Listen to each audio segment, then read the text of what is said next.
23.5 ঘন্টা থেকে আমন আপনাদের 23.5 ঘন্টায় স্বাগতম। আপনাদের উপকূলবর্তী খুব এলাকায় একটা ভয়ঙ্কর উপকূলবর্তী ঝড় ছুটা চলেছে। প্রশাসন তরফ থেকে কি স্টেপ নেওয়া হয়েছে, আমাদের প্রতিনিধিরা সম্মুখীনের সাথে লড়াই করছে। আমাদের এক প্রতিনিধি সৌম্যজিৎ একদম দক্ষিণ 24 পরগনা এলাকায়, যে এলাকায় নদীর বাঁধ ভেঙে জল যখন তখন ভাসিয়ে দেয়, সেখানে আমি পরিস্থিতি এখন জানতে যাবো একদম লাইভ ক্যামেরায়। আমি একদম দেখা যায় যে হ্যাঁ সৌম্যজিৎ, তুমি দেখতে পাচ্ছ, টেলিফোনে শুনতে পাচ্ছ। সৌম্যজিৎ বলো, তোমাদের এখন এখন কি পরিস্থিতির সঙ্গে তুমি লড়াই করছো, কি পরিস্থিতি? আমরা এই মুহূর্তে আছি দক্ষিণ 24 পরগনা এলাকায়, যেখানে ঘূর্ণিঝড় রিমল এখনো পর্যন্ত এখানে ওয়েদার আপাতত ঠিকই আছে। আবহাওয়া দপ্তরে থেকে যে নোটিফিকেশন দিয়েছিল সেগুলোর জন্য আমাদের সতর্কতা আমরা আছি। কালো মেঘ এবং এটা ছাড়াও ঝোড়ো হাওয়া আছে, কিন্তু বৃষ্টি হয়নি। কিন্তু কিছুক্ষণের মধ্যেই এখানে চলে আসবে ঘূর্ণিঝড় রিমল।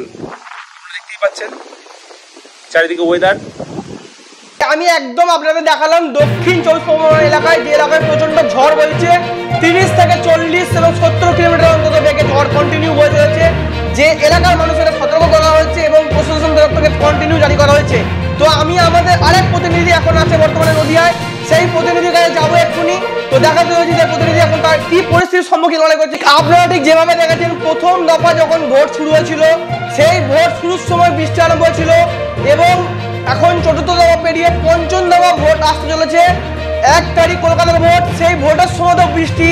এ বাংলায় হচ্ছে নাকি? বাংলা মানুষ, আমি আপনারা সবাই জানতে চাই এ বাংলায় হচ্ছে নাকি। দেখো হ্যাঁ তুমি বলো ঠিক কি শোনা যাচ্ছে, কি পরিস্থিতি, তুমি ঠিক কতটা সম্মুখীনের সঙ্গে লড়াই করছো বলো, ওখানে পরিস্থিতি ঠিক কেমন? প্রচন্ড ঝড় হচ্ছে, কিছু শোনা যাচ্ছে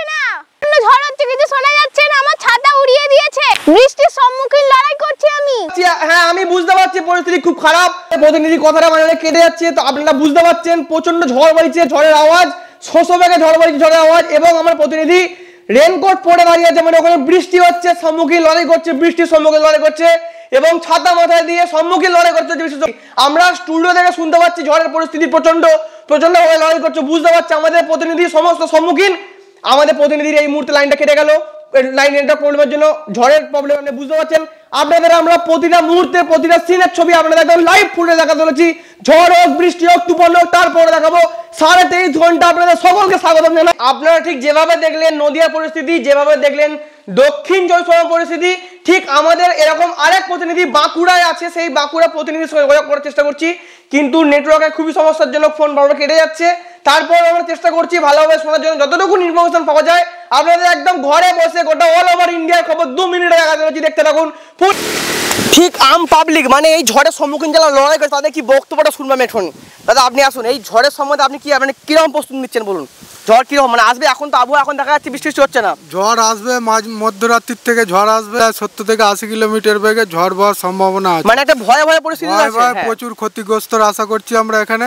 আচ্ছা আপনারা সঙ্গে থাকুন, আমরা এনি টাইম খবর দেখাতে চলেছি। আপনারা যেরকম পরিস্থিতি দেখতে পাচ্ছ, প্রশাসন তরফ থেকে এখানে কন্টিনিউ বার্তা দেওয়া হচ্ছে মানুষের সুস্থ করার জন্য এবং এখানে হেলথ ক্যাম্প খোলা হয়েছে, কোনো প্রবলেম না।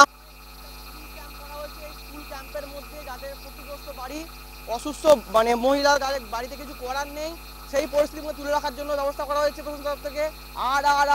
আর বার ঠিক করা হয়েছে, যারা এখানে মানে অবলা জীবজন্তু, গরু বাছুর যারা হয় তাদেরকে যাতে কোনো কারণে ভেঙে না পড়ে তার জন্য। এই কথাটা মানে কেটে যাচ্ছে, তো আপনারা বুঝতে পারছেন প্রচন্ড ঝড় বইছে, ঝড়ের আওয়াজ।